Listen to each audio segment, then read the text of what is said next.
supported by this community's gifts of time, talent, and treasure.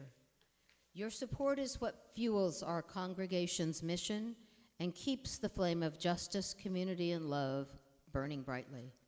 If you're a visitor, please be our guest and let the basket pass you by. What is given now is received in appreciation of the support of our shared hopes and values.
And now we'll sing our response, From You I Receive.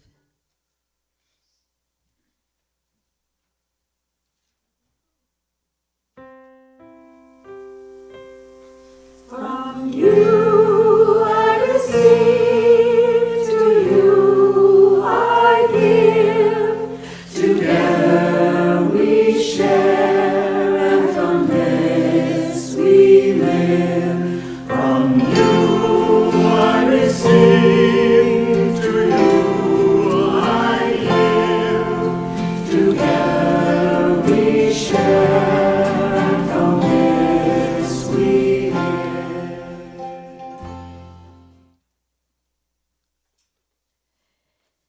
It's my pleasure today to introduce our speaker, Reverend Stephen Landale. Following 11 years as a Unitarian Universalist minister, Reverend Landale has been privileged to serve as a hospice chaplain for the past 13 years. He lives in Eugene with his wife Heather, daughter Belle, and 2 cats. He helped Heather launch a new business last March, The Joyful Vegan. Heather and Stephen love returning to the Umpqua UU.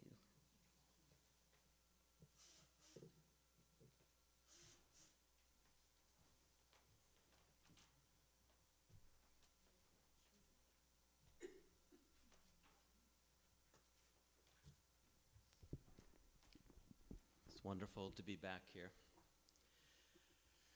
For our meditation, I'll be sharing the words of the 14th century Sufi mystic poet Hafiz, which means memorizer because he memorized the entire Quran. And by the way, the first song we sang, or the second one, was by Rumi. And it's put to words by a UU minister, and Rumi was also a Sufi poet.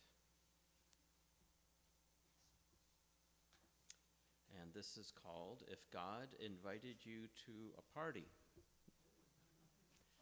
If God invited you to a party and said, everyone in the ballroom tonight will be my special guest, how would you then treat them when you arrived? Indeed, indeed. And Hafiz knows that there is no one in this world who is not upon his jeweled dance floor.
one thing I need to do first.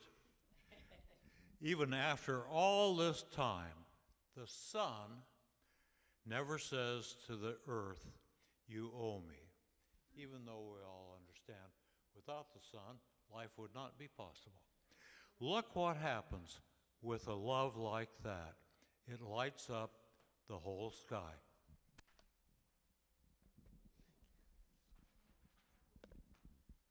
It used to be that I could wake up in the morning with confidence, saying, "What am I going to do today?" That was before the seed cracked open. Now harvest is certain. There are two of us housed in this body, doing the shopping together in the market, tickling each other while fixing the dinner evening's food. Now, when I awake, all the internal music instruments play the same. God, what mischief are we going to do today in the world?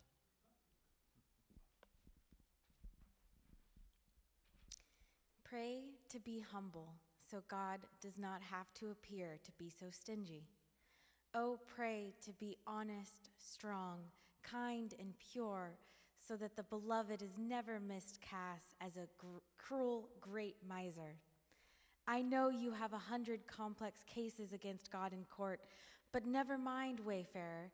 Let's just get out of this mess. And pray to be loving and humble so that the friend will be forced to reveal himself so near. Fear is house. I would like to see you living in better conditions, for your mother and my mother were friends. I know the innkeeper in this part of the universe. Get some rest tonight. Come to my verse again tomorrow. We'll go speak to the friend together. I should not make any promises right now, but I know if you pray, somewhere in this world, something good will happen. God wants to see more love and playfulness in your eyes, for that is your greatest witness to him. Your soul and my soul once sat together in the beloved's womb playing footsie. Your heart and my heart are very, very old friends.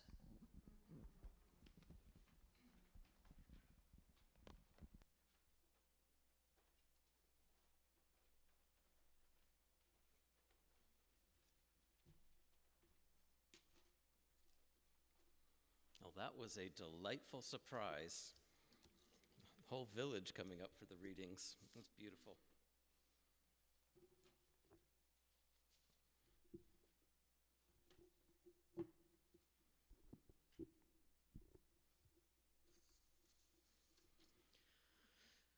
So many poems, and I've been saying Hafiz, and now I'm wondering if it is Hafiz. I don't know.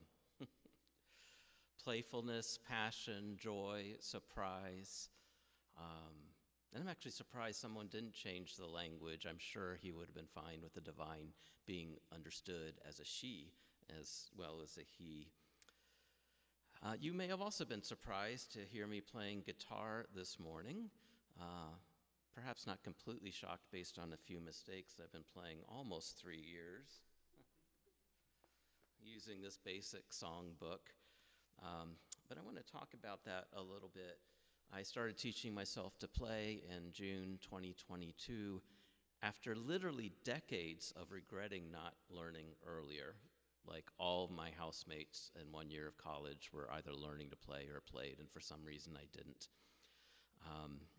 And then earlier in 2022, after being a hospice chaplain for 10 years, I finally was inspired by a particular patient's mindful and brave approach to their prognosis to put myself in her shoes. She was about my age and had begun planning for her last year or two a year earlier. So she inspired me to seriously imagine what would I do if I had a prognosis that made it look like I had a year to live. I meditated on this. I really steeped in this as my own reality and just let my mind wander. What would I do? And strangely enough, I found my mind wandering to Ithaca, New York, where I found myself holed up with my musician friend Timothy, writing and practicing songs that we would record as a parting gift for my closest family members. This inner revelation came as a surprise to me. I thought of writing a book most of my life. Well, maybe I would do that, perhaps travel, but making music, writing songs, recording them. And then it kind of sank in, well, if this is really what I would do if I had a year left to live, why aren't I starting to do it now? So I also happened to be reading at that time a great book on establishing habits, Atomic Habits by James Clear, and that helped me get over the hump. So I made guitar playing easy, very visible, and fun. First of all, I had a steel string guitar for a long time, and I just wasn't as drawn to it. And a friend of mine who had had a stroke 17 years earlier gave me a long-term loan of that beautiful classical guitar with those nylon strings, which are easier to push. If you don't have calluses on your finger, it's more loosely strung than nylon strings, so it was easier, less painful. And I realized that playing chords back and forth was kind of hard for me. So out of my songbook, I focused on the melodies. And then I found, when I started going to memory care and playing, melodies are what my people want to hear. You remember the song. Some people started singing Shenandoah when I played it. So I've mostly stuck with that. 3 years in, and I still don't shift chords quickly. Oh well. I also keep the guitar next to the television. And the television, we have a blanket over it.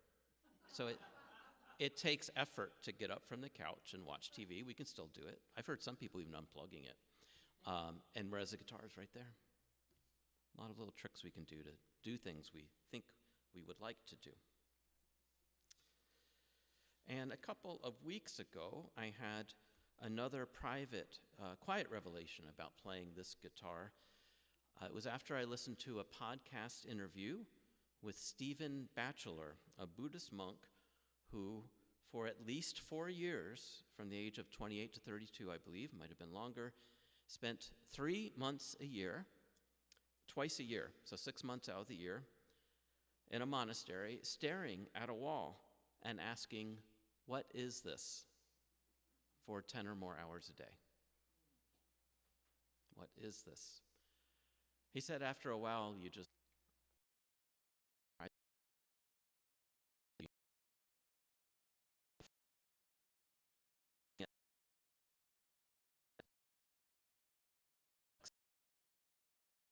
I usually experience, particularly those made of wood.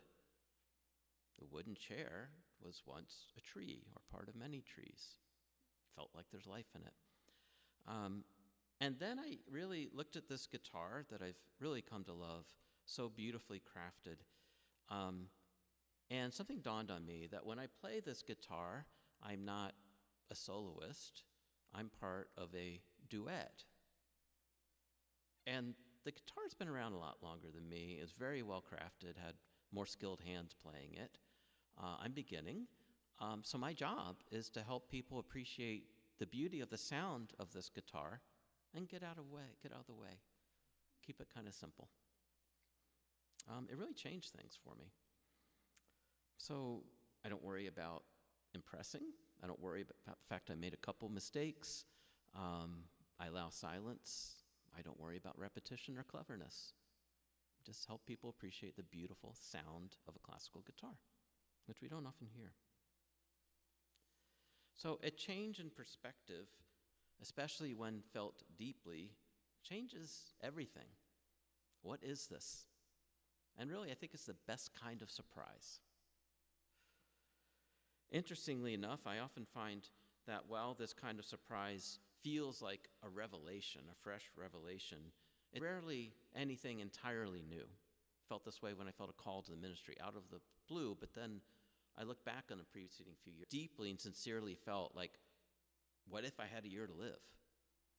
Like this person in front of me. That change of perspective led to the revelation that was functionally a little bit more like a kick in the butt to start doing something that had been in the back of my mind to do since like forever. One of the best examples of the revolutionary power of a simple change perspective that I've ever read about was in the introduction to Stephen Covey's classic, The 7 Habits of Highly Effective People. The long introduction before he gets to the 7 habits might be the best part of the book. I think the most spiritual part of it. The author shared a personal experience of riding a bus and becoming increasingly annoyed with a few loud and perhaps misbehaving children, while the man he presumed to be their father